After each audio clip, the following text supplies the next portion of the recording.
Fala pessoal, aqui é o Lucas Bastos e no vídeo de hoje tem opinião, tem polêmica e tem Homem-Aranha aqui no Tempo de Tela. Hoje eu quero conversar com vocês sobre o futuro do super-herói na Marvel Studios. Afinal, eles estão sabendo usar o nosso herói aracnídeo favorito?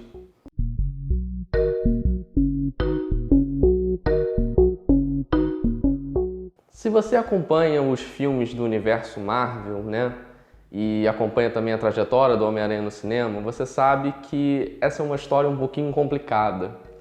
Quando a Marvel Studios começou os seus próprios filmes, o seu universo cinematográfico, lá com o Homem de Ferro 1, imediatamente a gente já ficou naquela expectativa, eu digo os fãs, ficaram na expectativa, quando é que o Homem-Aranha chega, a gente tá falando aí de Nova York, muito bonito, cadê o Homem-Aranha soltando teia, perseguindo o vilão, aquela coisa toda? E não era uma situação fácil de contornar, porque os direitos de produção de longas-metragens do super-herói estavam com a Sony. Na verdade, ainda estão até hoje. E o universo cinematográfico da Marvel foi sendo construído, apareceu o Capitão América, Thor, Viúva Negra, etc, etc, etc. E nada do Homem-Aranha. Por mais que a Marvel negociasse com a Sony, a coisa não saía e os fãs iam se decepcionando. A Sony ia fazendo seus próprios filmes com Andrew Garfield, que não tinham uma recepção tão boa quanto, por exemplo, os do Tobey Maguire, lá do início do século. E até que em 2015, quando a gente já sabia que teríamos Guerra Civil, a coisa chegou a um novo patamar.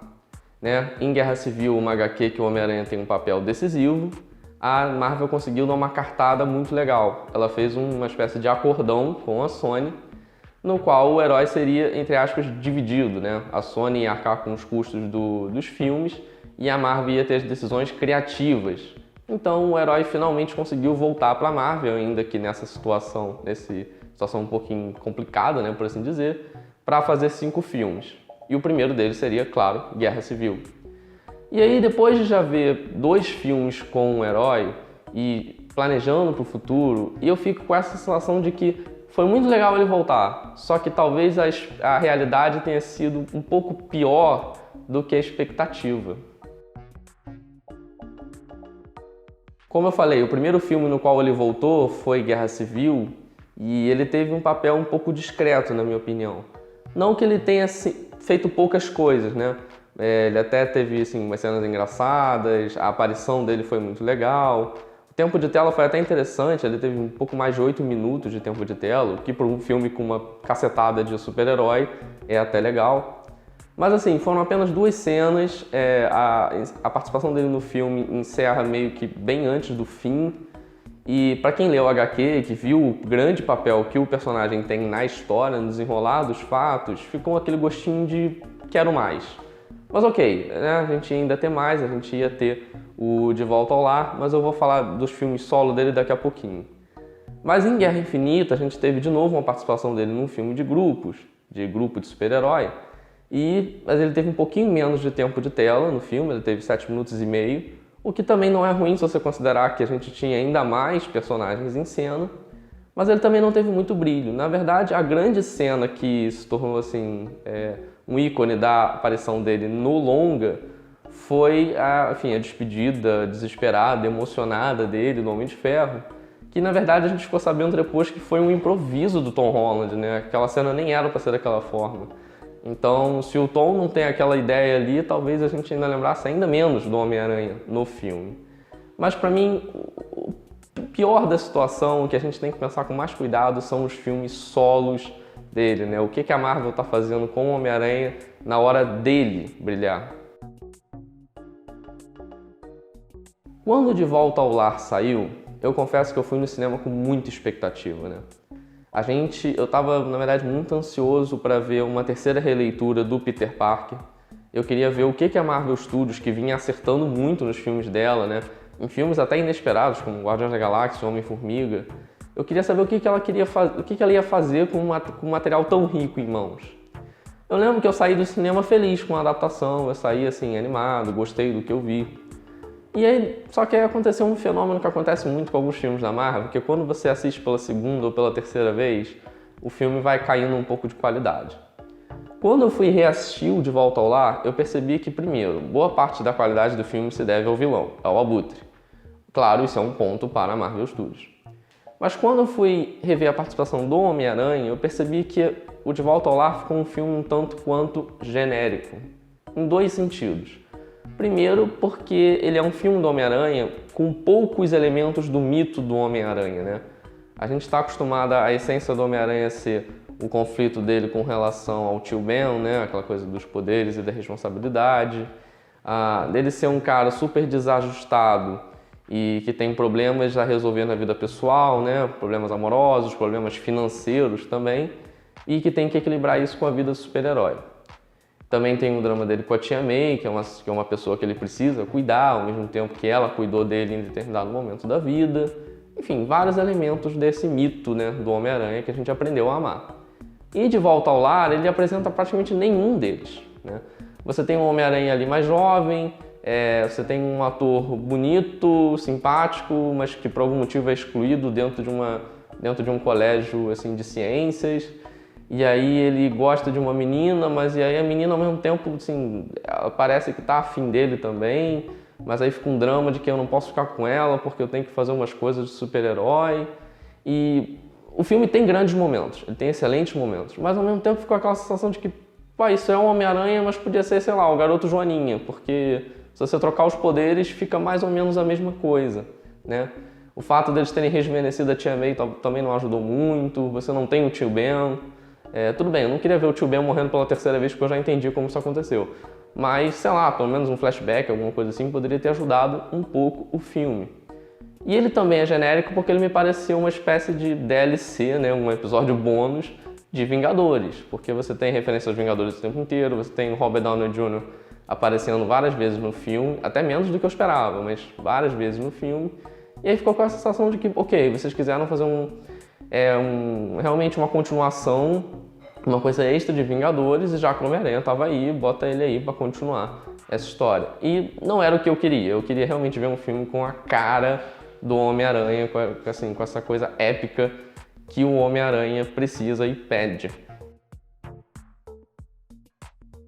E aí a gente chega no que para mim é o cerne da questão, é o ponto principal.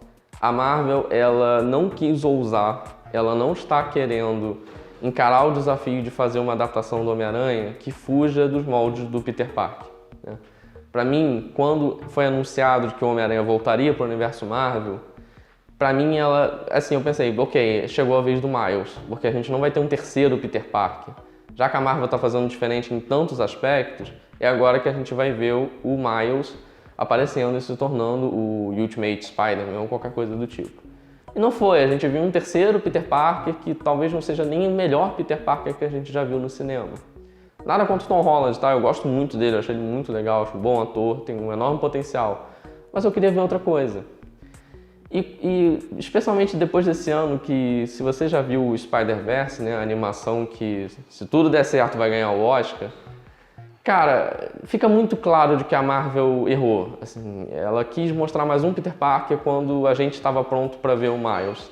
Mas ela não quis encarar o desafio, né, não quis tentar. E o que fica mais bizarro é porque ela usou várias estruturas da história do Miles, né? O amigo dele, o Ned, o colégio, várias estruturas do enredo dele ela aproveitou, roubou, entre aspas, do Miles, para botar no Peter Parker de novo.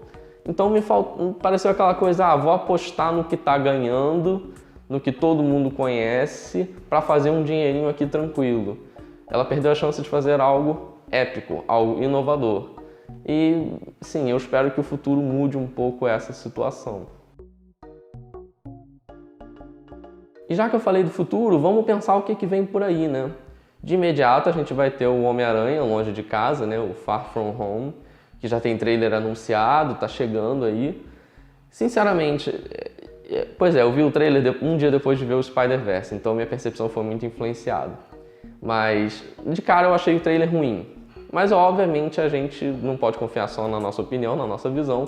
E eu comecei a procurar, assim, feedback da galera, né? Seja pelo Twitter, pelo Facebook, fóruns, etc. Para ver o que as pessoas estavam achando do trailer. E aí eu percebi que a maior parte dos comentários sobre o trailer era, na verdade, nossa, mas isso aí se passa depois de Guerra Infinita ou antes? Vai ter um Homem de Ferro ou não vai? O que isso significa para a cronologia dos Vingadores, etc. E aí eu fiquei, cara, isso não é um filme do Homem-Aranha, isso não é um filme dos Vingadores, pelo amor de Deus. Sabe? Por que fazem isso? E aí, enfim, aí mostra um mistério, e aí fica um mistério sobre mistério, desculpa a piada, né?